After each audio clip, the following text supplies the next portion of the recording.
Et on se retrouve dans Version Croisée. Madame, Monsieur, bienvenue à vous dans cette émission qui vous permet de découvrir les analyses de sujets d'actualité politique. Félix Tshisekedi a bouclé sa visite de 2 jours, une visite officielle en France. D'abord, il a eu cette opportunité de rencontrer les chefs des institutions parlementaires françaises, notamment à l'Assemblée nationale et au Sénat. Toutes ont décrié la situation qui prévaut dans l'est du pays, notamment l'activisme du groupe rebelle M23 soutenu par le Rwanda. Le clou de l'activité, c'est cette rencontre avec le président français Emmanuel Macron. Ils ont parlé sans langue de bois, les 2 chefs d'État. Emmanuel Macron, pour la première fois, a condamné ou exhorté le Rwanda à cesser tout soutien au M23. Quelle retombée, justement, à la fois sur le plan économique et sécuritaire de cette visite? C'est le premier sujet dont on va parler. Le deuxième sujet concernera la situation des gouverneurales ainsi que des sénatoriales, quid de la corruption décriée par pas mal d'organisations de la société civile. On en parle avec les 2 personnes qui sont ici pour la première fois. Jean-Pierre Bélessi du PPRD, bienvenue à vous, bonjour. Bonjour monsieur, merci beaucoup pour votre invitation.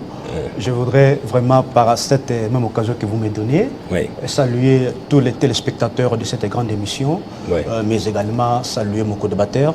J'ose croire que nous allons faire un débat républicain, mais je ne finirai pas, en tout cas, sans saluer très respectueusement le président national de mon parti, son Excellence Joseph Kabila Kabange. Il est où?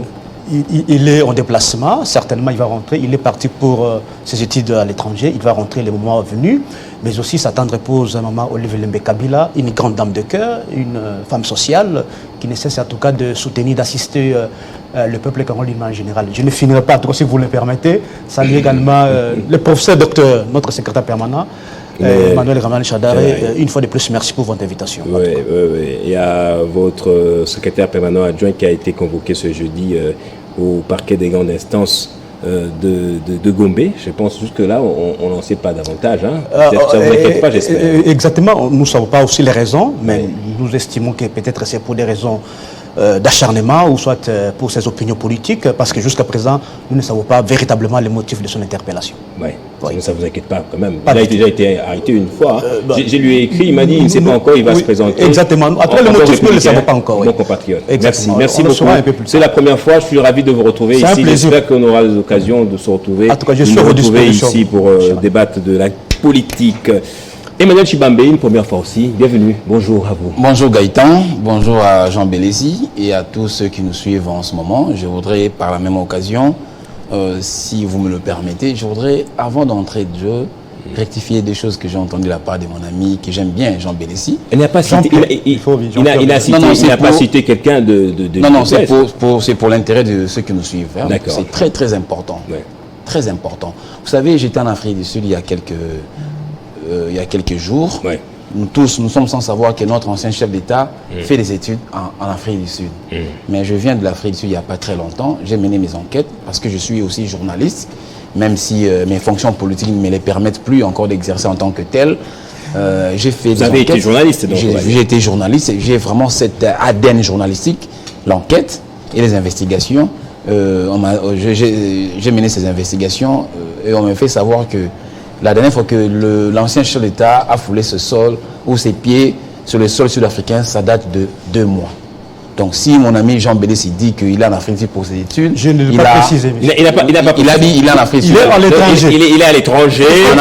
Il est en train de poursuivre ses études. Si je peux renchérir, ça m'engage. Moi, les recherches doctorales, on peut le poursuivre dans un pays, on peut aller faire des recherches dans d'autres pays aussi. Ce qui a fait qu'on l'a retrouvé en Namibie.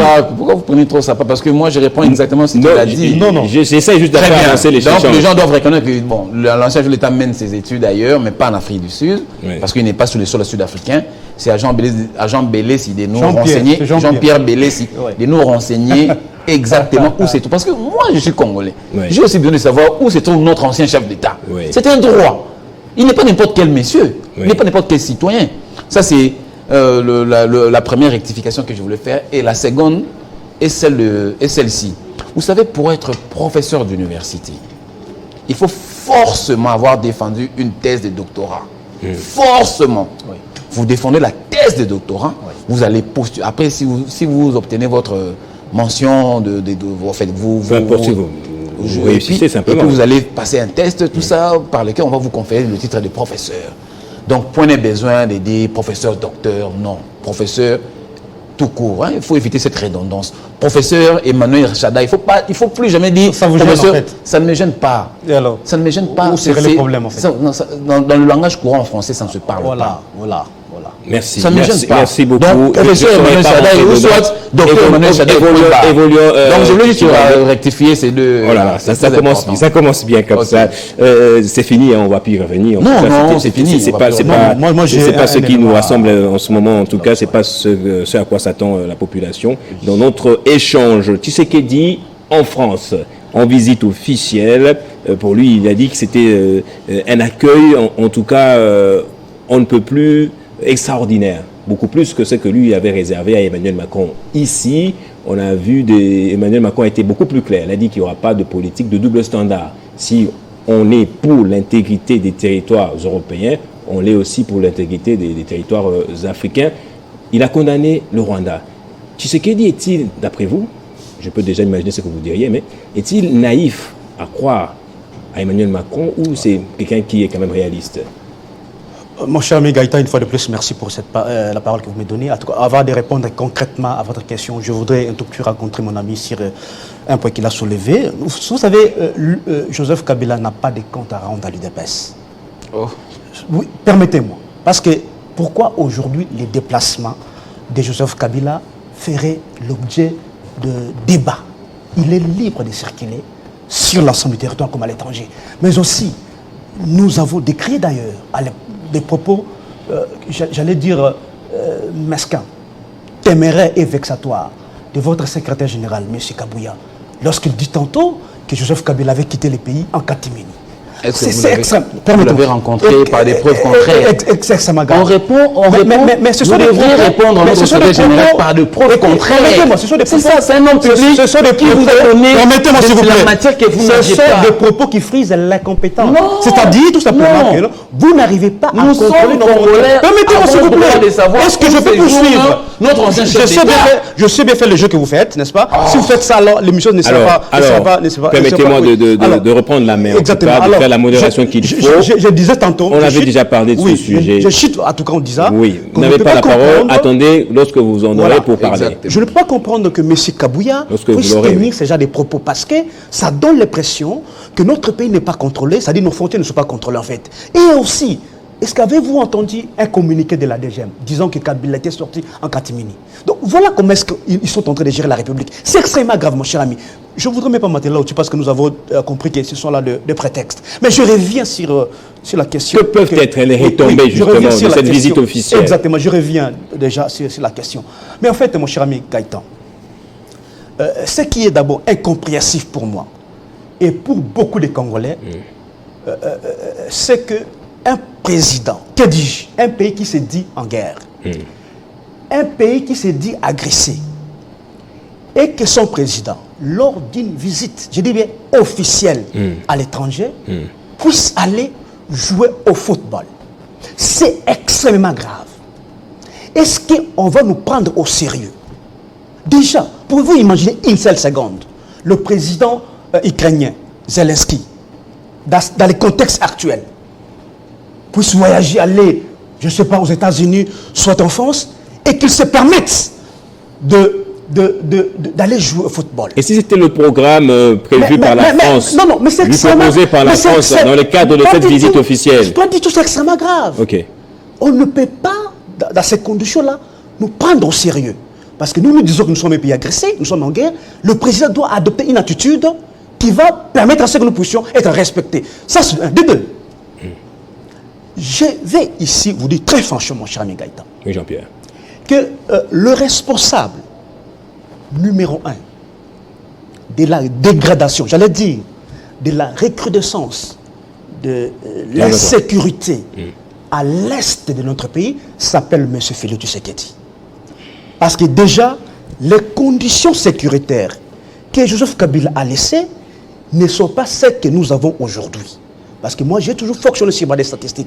Déjà, Joseph Kabila, lorsqu'il est parti, il n'a pas laissé le 1-23.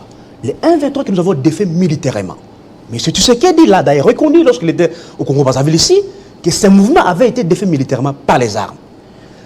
Joseph Kabila est parti du pouvoir, il n'a pas laissé une armée étrangère. En dehors de la MONUSCO, bien entendu, qui, d'ailleurs, à l'époque, il demandait déjà le retrait progressif. 3. Joseph Kabila n'a pas laissé l'armée ougandaise sur le sol congolais. Joseph Kabila n'a pas laissé armée, j'allais dire, de la SADC. Mais il y avait quand même beaucoup de groupes armés, non? Je vais y en venir. Déjà, en termes de groupes armés aussi. Ce sont des chiffres qui sont certifiés à la MONUSCO. Je vous donne des références à la MONUSCO. Lorsque Joseph Kabila a quitté le pouvoir, il a laissé moins de 45 groupes armés à l'est du pays. Après avoir trouvé, bien entendu, des milliers de groupes armés à l'est du pays. Ce sont des chiffres qui sont certifiés à la MONUSCO. Mais aujourd'hui, nous avons tous suivi les discussions qui avaient eu lieu en Nairobi entre notre gouvernement et les groupes armés. On vient de recenser plus de 200 groupes armés à l'est du pays aujourd'hui. C'est-à-dire nous avons connu là un recul du point de vue sécuritaire. Troisième élément, mon cher Migaïta. La question fondamentale que nous devons nous poser ici, sur ces plateaux, que pourquoi est-ce que le M23 a repris les armes? Pourquoi est-ce que selon M. Tshisekedi, le Rwanda nous agresse donc? Est-ce qu'il y a quelqu'un ici sur ce plateau? Je pense que nous avons quelqu'un de l'UDPS, il va nous expliquer pourquoi est-ce que le Rwanda nous agresse. Pourquoi est-ce que le M23 a repris donc les armes? Parce que le vrai problème ici, c'est que selon ce que nous sommes en train d'entendre de la part de M. Kagame, parce que Kagame vous dit clairement ceci, que M. Tshisekedi doit respecter ses accords, nous parlons le français, et s'ils utilisent l'adjectif possessif, c'est un déterminant possessif, ces accords. Vous prenez M. Willingoma, qui est aussi le porte-parole du 1-23, il vous dit clairement ceci, que M. Tshisekedi également doit respecter ses accords. Donc il s'agit donc de quels accords que M. Tshisekedi avait signé et avec le 1-23 et avec avec Paul Kagame. S'il va maintenant résoudre ça, où se trouve le problème? Mais non, nous devions normalement savoir ces accords-là. D'accord, ok. Exactement. Il s'agit donc de quels accords? Mais aussi, mon cher ami. Pour terminer. Pour terminer.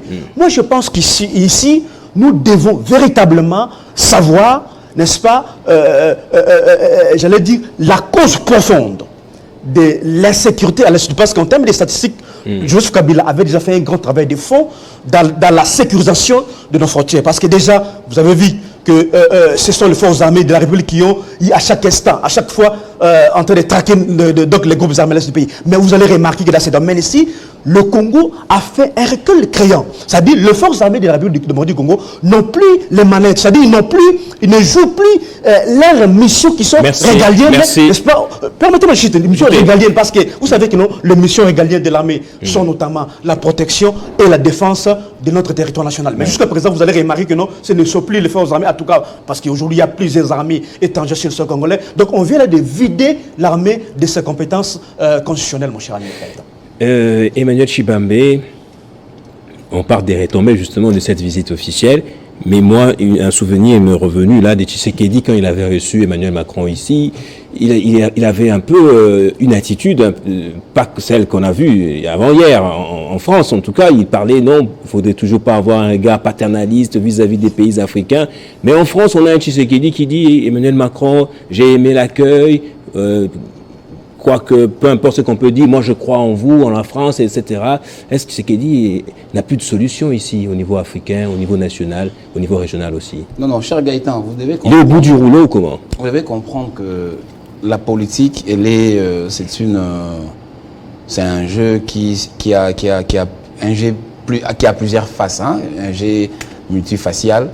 Donc aujourd'hui, vos ennemis d'aujourd'hui peuvent devenir vos amis de demain. Oui. Vos ennemis d'hier peuvent devenir vos amis d'aujourd'hui. Donc il faut toujours essayer de faire la part des choses. Ce n'est pas un Tshisekedi comme vous l'avez qualifié. Il faut comprendre que nous sommes dans une guerre, nous sommes dans une politique qui nous a conduit à une guerre d'agression de plus de 30 ans. Et vous verrez, entre guillemets, moi je l'ai toujours catalogué ainsi parce que je suis également un acteur de la scène politique étrangère. Donc j'observe également beaucoup de la scène politique, comment la politique étrangère. Moi j'ai catalogué la France comme principal allié de nos agresseurs. Ça c'est moi, je ne dis pas la RDC, ça c'est moi. Alors aujourd'hui, personne n'est sans savoir que... Tshisekedi est allé auprès de l'allié, de nos agresseurs. C'est la naïveté, c'est le réalisme. Il y a rien de politique ou comment? J'en arrive là. J'en arrive.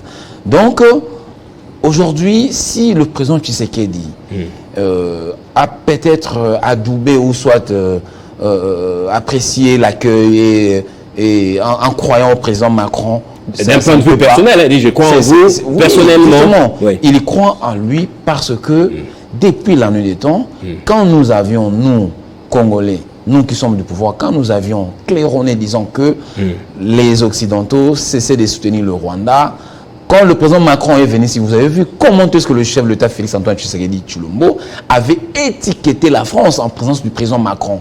Vous étiez ici, vous avez vu. Macron n'avait pas accepté cela. D'après Macron, c'était une humiliation, tout ça. Et aujourd'hui, le temps donne raison au président Félix Tshisekedi. Macron aujourd'hui accepte, c'est pour une première quand même.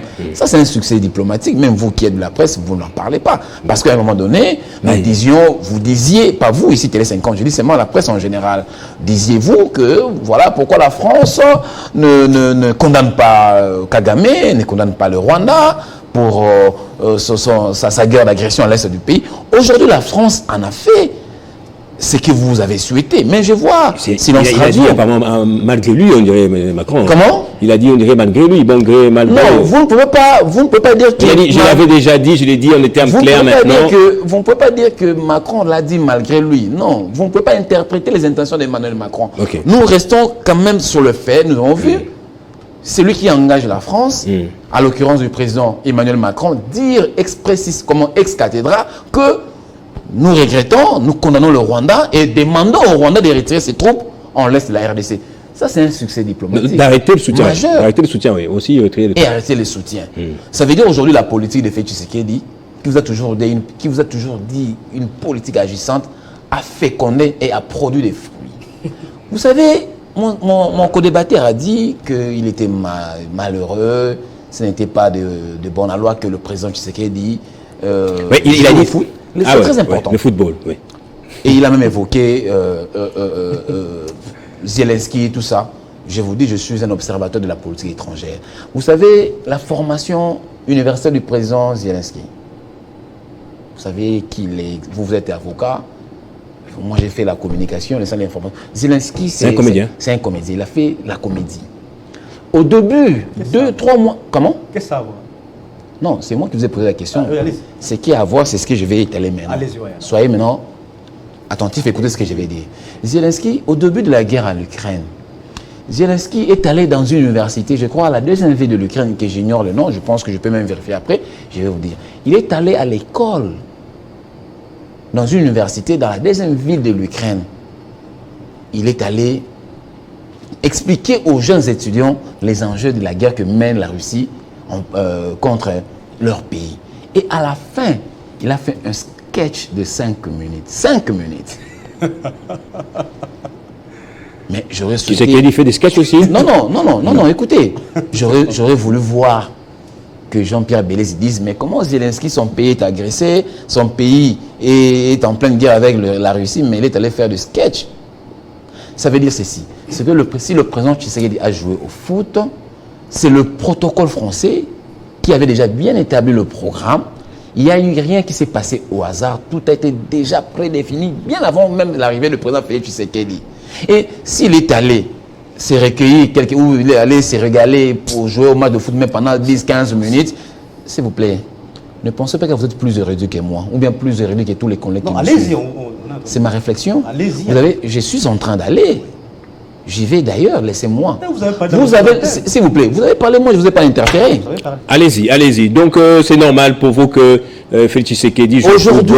C'est vrai, pour cette fois, ils ont fait de leur mieux pour que les photos ne fuitent pas, sauf la photo des même si la photo a fuité, ce n'est pas un problème. Vous ne savez pas le message qu'a transmis Félix Tshisekedi en allant se régaler pendant quelques minutes sur un terrain de football. Vous ne connaissez pas que le message. Ça ne joue pas sur la perception qu'on peut avoir de lui, sur comment on peut voir, mais il joue au football, non, ça n'aura pas d'influence sur ça. Non, je vous ai dit, tout a été déjà programmé par le protocole d'État français. N'est-ce pas?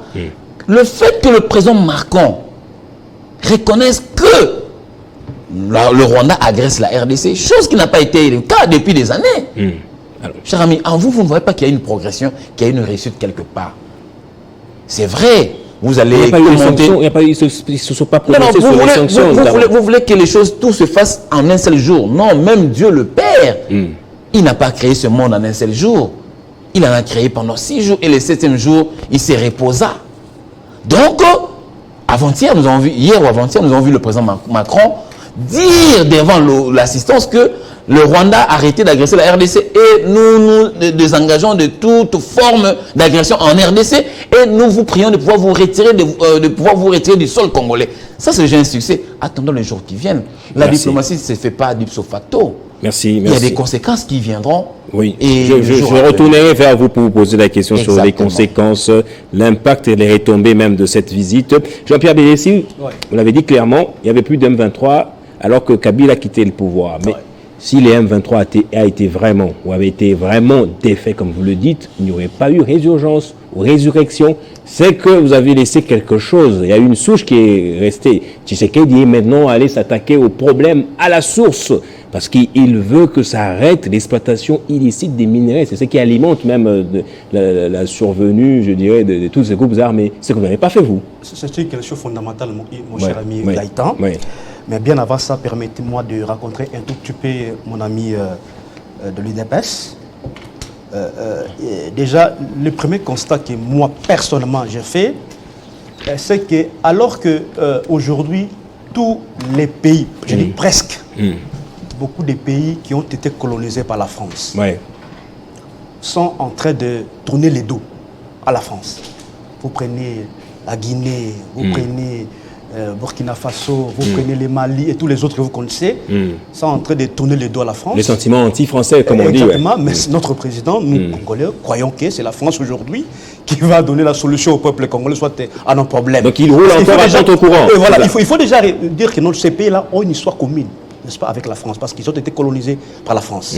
Si aujourd'hui ces États-là, ces pays-là, tournent les dos à la France, pouvez-vous comprendre, ou soit croyez-vous que la France va nous apporter véritablement la solution? Donc on ne comprend pas les enjeux mondiaux de l'heure. Je doute très fort en tout cas. C'est un premier constat que je suis en train de faire. Mais aussi, j'ai entendu mon ami parler du succès diplomatique. C'est un succès diplomatique.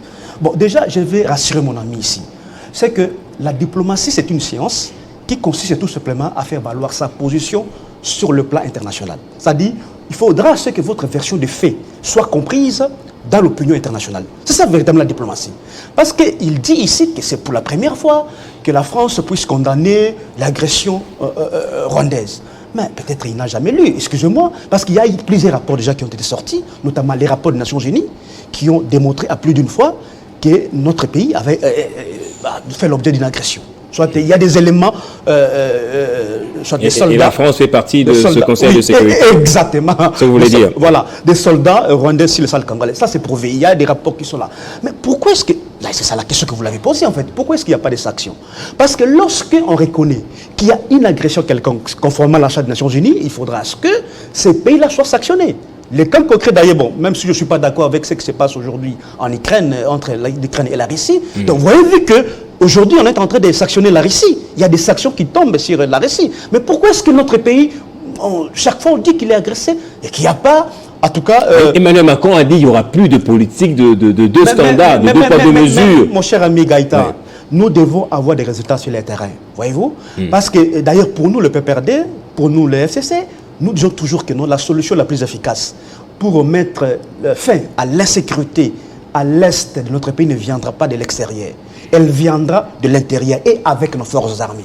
Parce que ces forces armées ont déjà à plusieurs reprises démontré qu'elles étaient capables de défendre notre territoire national. Parce que pourquoi aujourd'hui allons-nous continuer à pleurnicher? Le Congo, c'est un grand pays. Nous avons une armée, d'ailleurs, cette armée a été, j'allais dire, restructurée, organisée par Joseph Kabila. Elle a occupé la 8e place en Afrique. C'est-à-dire qu'il y a eu un travail de fond qui avait été déjà fait au sein de l'armée. Nous n'allons pas continuer à pleurnicher, à aller demander le soutien partout. Parce qu'il faut déjà dire, c'est que non, mais c'est ce qui a fait le tour du monde avec cette version. Plus de 300 voyages, 500 voyages. Mais pourquoi est-ce que jusqu'à présent, il n'y a pas de sanctions? Vous avez vu, lorsqu'il y a eu commémoration de 30 ans de génocide, tous ces mondes tous les grands de ce monde sont partis au Rwanda. Voyez-vous, donc la diplomatie congolaise ne marche pas, mon cher ami. Parce que le génocide, c'est depuis 1994. Ils ont fait la mémoire. On peut comprendre pourquoi ils sont déplacés. Vous utilisez le mot congolais, c'est ça que vous voulez me faire comprendre ici, mon cher ami? Mais c'est pas encore, c'est pas classifié comme vrai génocide. Mais nous avons d'ailleurs perdu beaucoup plus de Congolais, de personnes que c'est ce que nous avons connu au Rwanda, les génocides rwandais. Voyez-vous, donc aujourd'hui, les Congos doivent se respecter. Parce que je ne peux pas comprendre qu'à chaque fois, M. Tshisekedi dit « Ah, il y a pleurniché ailleurs ». Toujours, la Suisse, ce n'est pas la France, c'est la SADC. Si ce n'est pas la SADC, c'est l'EAC. Si ce n'est pas l'EAC, ce sont les Ougandais. Si ce ne sont pas les Ougandais, ce sont les Burundais. Voilà, ça dit, il n'y a pas une vision claire et éclairée en ce qui concerne la question de l'insécurité du pays, parce que M. Tshisekedi a pris plusieurs, plusieurs stratégies. Non, plusieurs décisions. Premièrement, il avait initié, vous vous souvenez, de l'instauration de l'état de siège, qui avait pour mission principale de réguler cette question de l'insécurité à l'est du pays, mais c'était un fiasco total. Il a décidé ensemble avec Museveni d'initier des opérations conjointes entre notre gouvernement et notre armée et l'armée ougandaise. Un fiasco. Il a fait appel à l'armée EAC. Un fiasco. D'ailleurs, là au-dessus, il y a eu une phrase très grave que le président burundais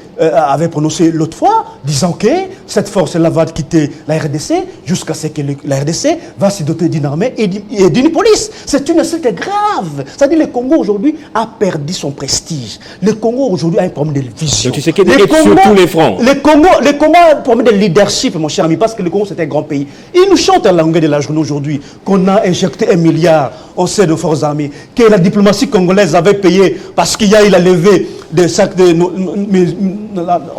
On passe à comment, la mesure de notification, quelque chose comme ça, donc pour l'achat des armes. On nous dit tantôt que, en tout cas, le budget de l'armée a cessablement augmenté. On a acheté des armes, des munitions.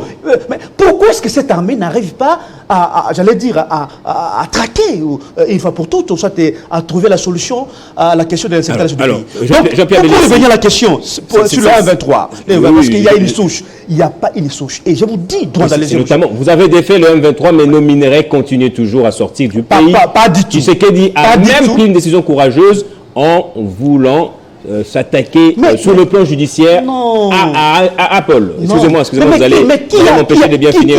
Qui a cédé nos matières premières au Rwanda? On est sur le point, nous, la RDC, de pouvoir attaquer sur le sol américain la grande firme, la grande entreprise mondiale de télécom, Apple. Pourquoi? Parce qu'elle profiterait des minerais dits du minerai décent. C'est quand même quelque chose à saluer. Il s'attaque au problème à la source. Mais en fait, vous savez, je vous dis, tant que nous n'aurons pas une armée efficace qui va contrôler, soit sécuriser nos frontières, on va continuer à nous exploiter d'une manière ou d'une autre.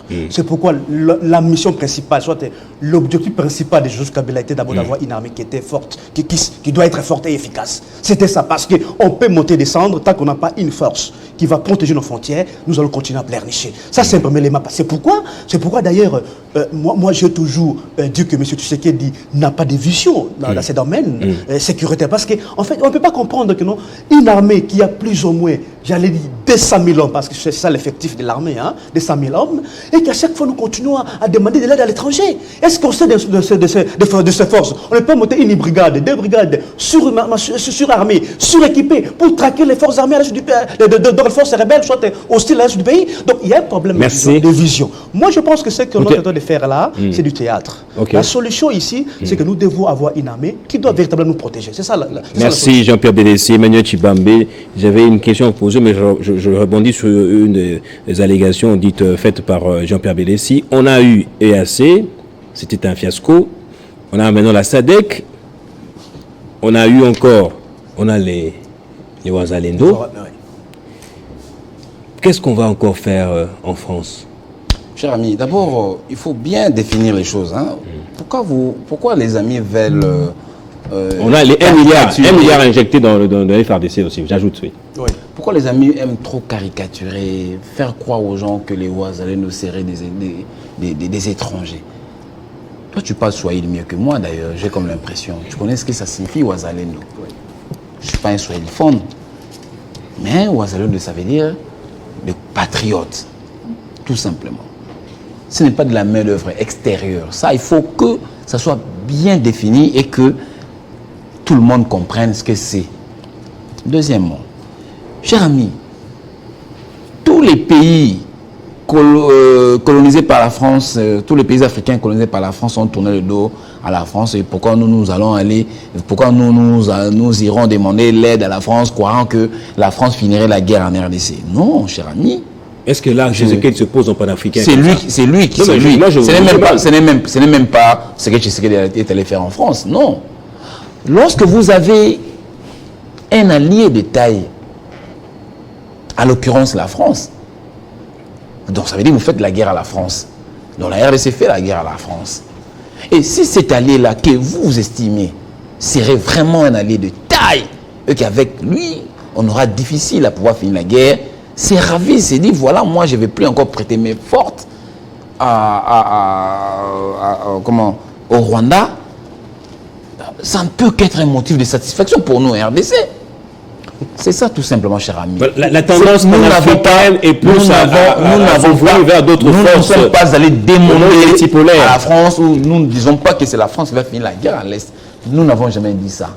Si vous voulez travestir, vous, au PPRD, ce concept-là, ça n'engage que vous et M. Chadar et vous, des PPRD. Mais à quoi les Congolais peuvent-ils s'attendre justement de non, mais nous, ce que nous attendons, aujourd'hui, ça se déclare noir sur blanc que la politique, la diplomatie de Tshisekedi paie. Nous commençons à dépouiller le Rwanda de tous ses soutiens. Déjà, vous avez sans savoir, les Américains, il y a quelques mois, ils avaient supprimé l'aide de 20 millions, je crois, 20 millions à l'aide à l'armée rwandaise. Ça aussi, c'est un succès. Aujourd'hui, la France vient de le dire. Les Britanniques envoient les migrants là-bas au Rwanda. Ça, c'est un autre sujet. Ne faisons pas un raccordement illicite. Ça, c'est un autre sujet. D'accord. Ça n'a rien à voir avec ce dont nous parlons. Ça n'a rien à voir avec la guerre. Les immigrants, c'est un autre sujet. Nous disions que ça constituerait une menace pour notre intégrité territoriale. J'aimerais que nous restions dans le concept de la guerre. D'accord. Dissociation, ça peut constituer une menace dans le jour qui vient parce que avec le Rwanda, c'est ainsi que ça commence avec le Rwanda. Donc l'expérience nous rendant sages. Nous pouvons également jeter un coup d'œil par rapport à ces migrants. Ces migrants-là. Oui. Mais dissocions-le de la guerre, dissociation de la guerre que nous parlons maintenant. Ça veut dire, aujourd'hui, nous avons compris, nous avons constaté que la France a coupé tout soutien au Rwanda. Ça ne peut qu'être un motif de satisfaction. C'est pourquoi nous nous réjouissons de ça. Nous avons dit, ok, comme la France a coupé tout soutien et demandant au Rwanda de pouvoir se retirer, ça peut nous donner de la motivation pour que nous puissions également contraindre le Rwandais à pouvoir quitter définitivement, de façon définitive de notre sol. C'est ce que le peuple congolais peut s'entendre en ce moment. Tshisekedi est allé en France chercher à la fois des solutions pour la situation sécuritaire dans l'Est, mais chercher aussi des investisseurs, en fait, concrètement, pour que les Congolais comprennent. Oui, vous avez vu dans sa suite. On doit voir quoi? On doit s'attendre à quoi? Vous avez vu dans sa suite, il a toute une cohorte de membres du gouvernement. Et de la famille, tout ça, oui. Non, c'est pas seulement la famille. Ça aussi, il y a aussi à boire et à manger, je dois l'expliciter. Tous ces gens-là, tous ces compatriotes que nous avons vus là, ce ne sont pas les membres de la famille de Félix Tshisekedi. Ne rigolez pas, monsieur, on parle des choses. Jean Bélé, nous sommes à Télé 50. C'est sérieux ici. Allez-y. Ici, c'est sérieux. On vous suit, monsieur. Ce n'est pas dans vos médias, là, mineurs, tout ça. Non, laisse-moi parler. Il y a des gens qui me suivent en ce moment qui ont besoin d'écouter mes explications. Allez-y, monsieur. Les gens dans des réseaux sociaux ont fait du colportage erroné, inouï et fourberie en même temps. Disons que le membre de la famille de Tshisekedi, j'ai dit non et je m'oppose. S'il vous plaît, ne m'interfère pas. Les gens que vous avez vus, les compatriotes que vous avez vus, cher Gaëtan, ce sont des lauréats du prix Excellence, je crois, que sont des excellences de la fondation Denis Nyateo Tshisekedi. À chaque année, vous êtes sans savoir que la fondation Denis Tshisekedi soutient ou envoie nos compatriotes qui finissent leurs études au niveau du secondaire à l'étranger pour de bourses d'études. Ce ne sont pas les membres de la famille de Félix Tshisekedi. Ça, faut que ça soit les Congolais verront, ceux qui connaissent les membres de la famille, ils verront sur les images. Moi, j'en ai vu quelques-uns. C'est parce que les gens veulent mal colporter ça, veulent mal interpréter comme si c'était les membres de la famille de Félix Tshisekedi. Non, c'était les compatriotes qui ont bénéficié de la bourse Excellencia de la fondation Denis Tshisekedi. Donc ça n'a rien à voir avec la famille Félix Tshisekedi. Oui. Donc, et puis, est-ce que la famille Tshisekedi, tous les membres de la famille Tshisekedi ne sont pas des Congolais, n'ont pas droit également de faire un déplacement? Ça c'est un sujet à débattre, mais ce n'est même pas le sujet. C'est même pas le sujet. Avoir une pression sur les membres du gouvernement? Non, ça, je vous ai dit, ce sont les membres de l'Excellence qui ont eu une préséance, qui ont été honorés plus. Ce n'était pas en RDC, c'était en France. Cette question mérite d'être posée au protocole français, et non chez nous. On va poser la question au protocole français. Ce n'est pas ici. Ça ne s'est pas fait ici. Jean-Pierre Bélez, vous aurez le temps. Vous voulez dire très rapidement. Je vais en tout cas rencontrer mon ami. C'est un point très sensible qu'il a soulevé lorsqu'il parle de Ouazalendo. Vous savez, moi je suis un juriste sérieux. Vous savez, la nature juridique de Ouazalendo, vous le savez? Ce sont des groupes armés. Et c'est ça la nature juridique, monsieur. C'est faux, monsieur. Calmez-vous. Moi je me souviens. Attendez. Ce sont des patriotes. Attendez. Ce sont des groupes armés. Et aussi, dans une république normalement constituée, mon cher ami, on ne parle pas des groupes armés. On parle des forces armées de la République. Je dis dans une république normalement constituée. Parce que d'ailleurs, là au-dessus, vous êtes en train de vider, n'est-ce pas, l'armée de ses prérogatives constitutionnelles.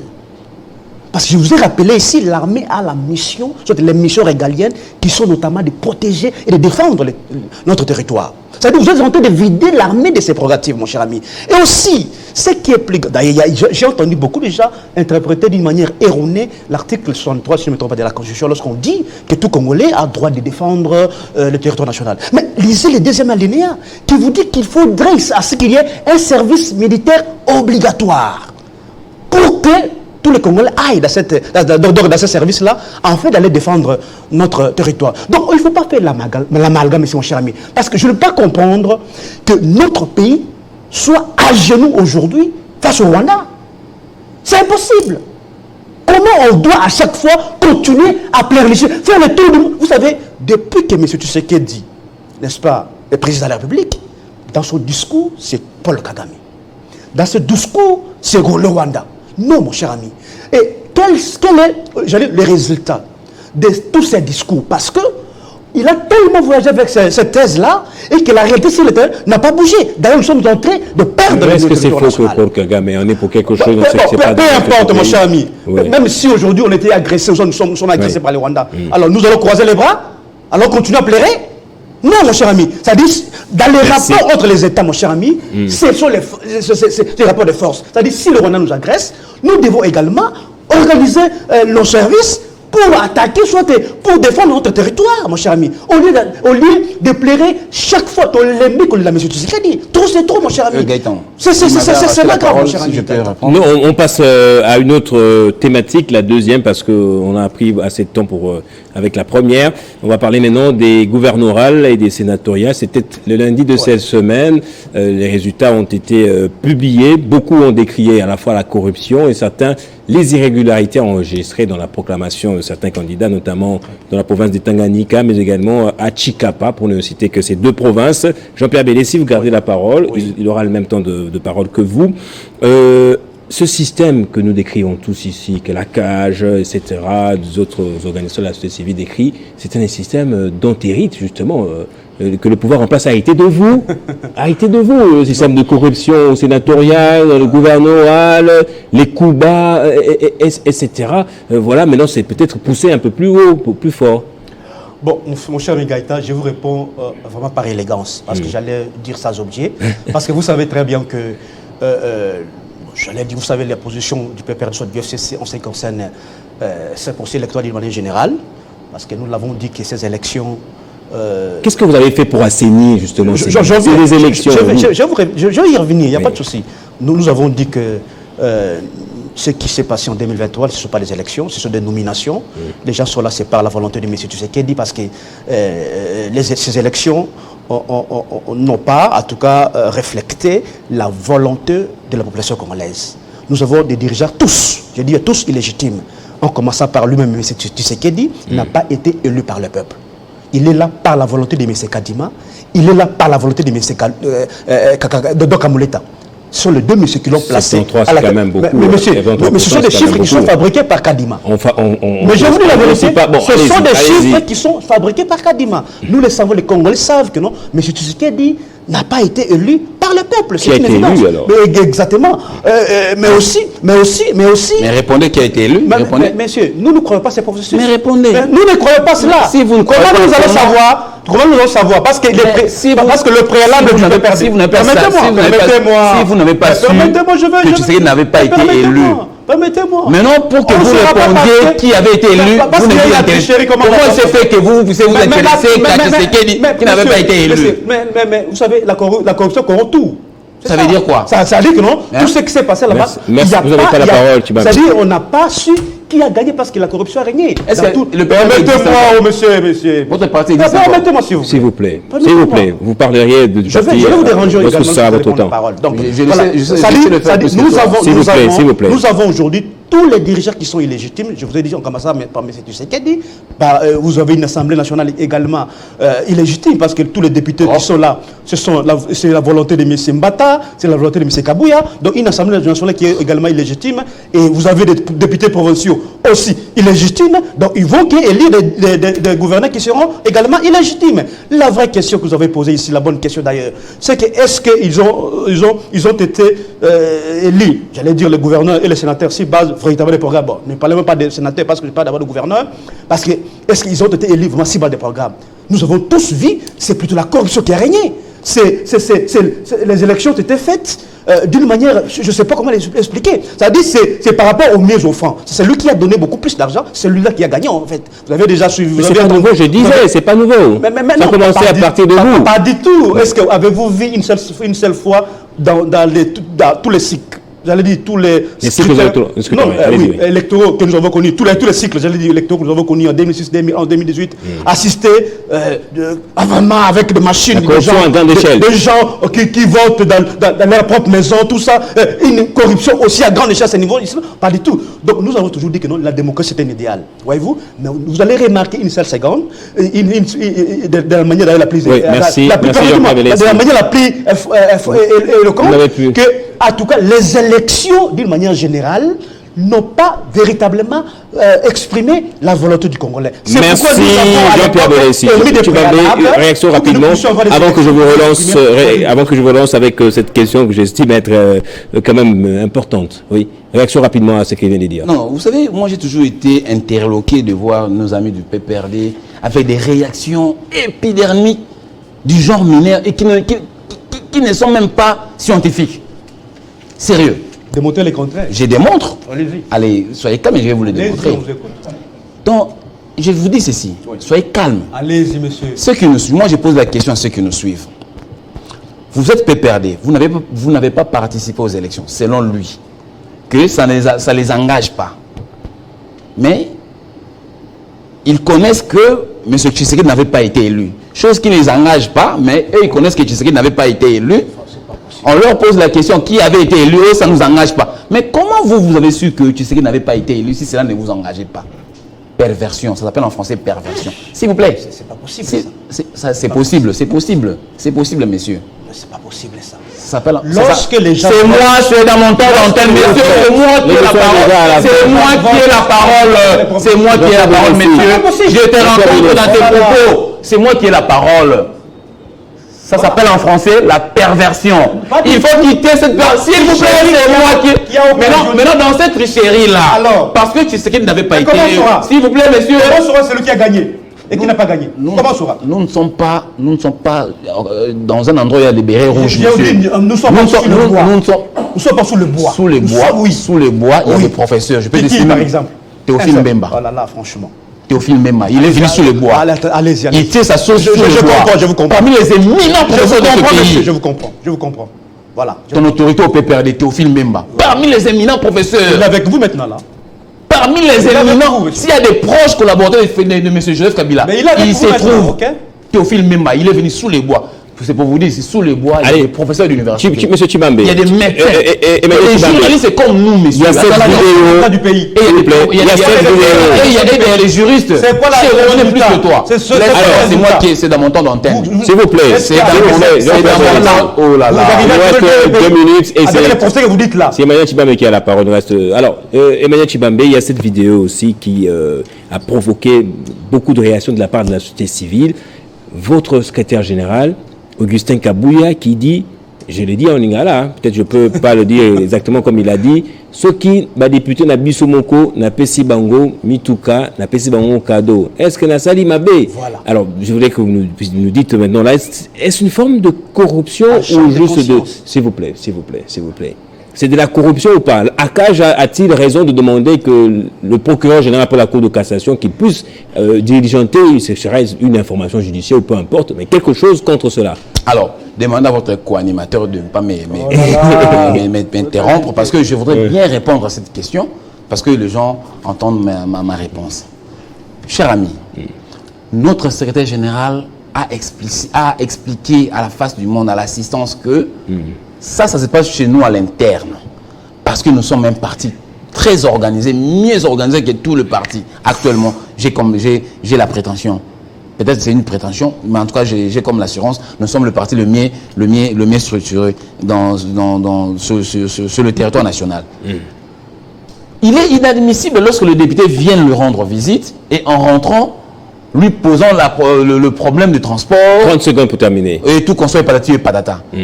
Nous sommes organisés, nous, à l'interne, au sein du parti, de pouvoir doter nos députés UDP sur toute l'étendue de la République. Ceux qui sont élus dans toutes les véhicules. Nous, ça c'est une organisation interne. Nous, l'UDPS, avons acheté pour nos élus provinciaux, parce qu'on a remarqué qu'ils avaient un problème de locomotion, tout ça, de mobilité. Alors nous nous sommes dit, parce que ces députés-là cotisent. Même moi, excusez-moi, je ne suis pas venu relater ma vie ici. Même moi, je suis mandataire de l'État. Moi également, je cotise même à la source. C'était juste pour doter nos élus, ne pas voir qu'ils aient un problème de corruption et de mobilité. D'autant plus qu'il s'agit que de vos élus. Merci. Ce n'est pas un problème de corruption. Merci beaucoup. Merci pour cet échange. Merci Jean-Pierre Bélessi. Merci Emmanuel Tshibambe. Merci à vous également, madame, monsieur, de nous avoir suivis. L'émission prend fin. On se retrouve le jeudi prochain. Vous suivrez votre émission le samedi en rediffusion, même sur notre chaîne YouTube, Banamboka Congo. Je vous dis au revoir.